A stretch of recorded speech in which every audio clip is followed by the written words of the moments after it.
bit of his work. This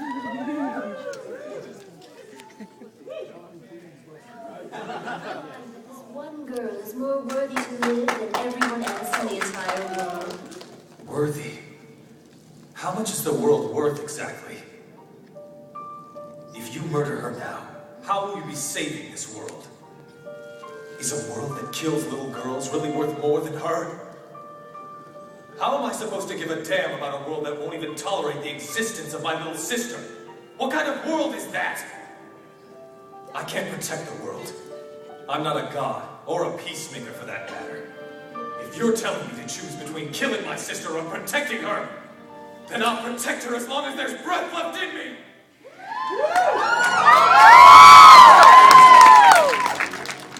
I'm the prince who's been missing from the neighboring kingdom. Somehow I got that blasted spell put on me. But if you still want to know how long I believed in some old I can tell you this. I've never believed in him, ever. The Santa that showed up at my kindergarten Christmas festival, I knew he was fake. And I never saw Mommy kissing Santa or anything. But I have to say that even as a little kid, I knew better than to believe in some old man that only worked one day a year. Now, having said that, it wasn't until I got older that I realized aliens, time travelers, ghosts, monsters, espers, evil syndicates, and the anime/manga/fantasy flick heroes that fight said evil syndicates were also fake. What did you say? It's Luke. Luke Valentine. Luke Valentine. It's obvious that your powers are beyond even the highest category of vampire. Releasing control arch restriction systems 3, 2, 1. Approval of Situation A recognized, commencing the Cromwell invocation. Ability restrictions lifted for limited use until the enemy has been rendered silent. Say hello to Crispin Freeman.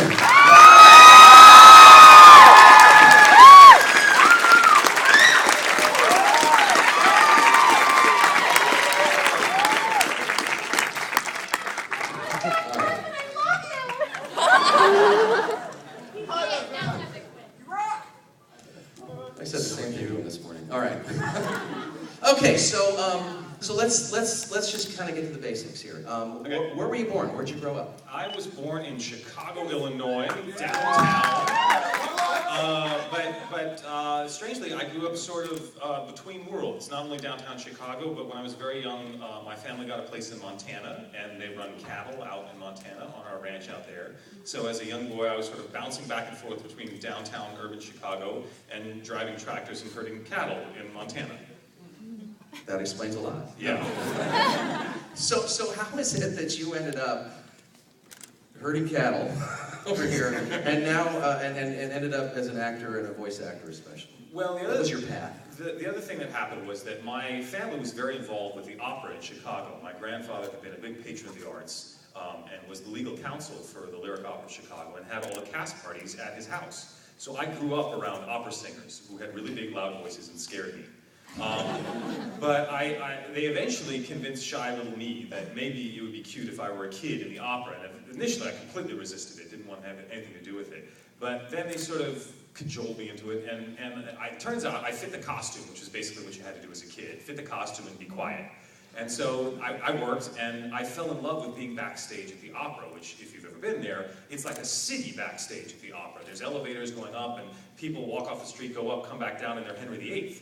And you go, how did they do that? And so I fell in love with sort of making the illusion from backstage. And then I did that sort of through middle school, and then high school. I started auditioning for plays in high school and just started acting from there. Well, how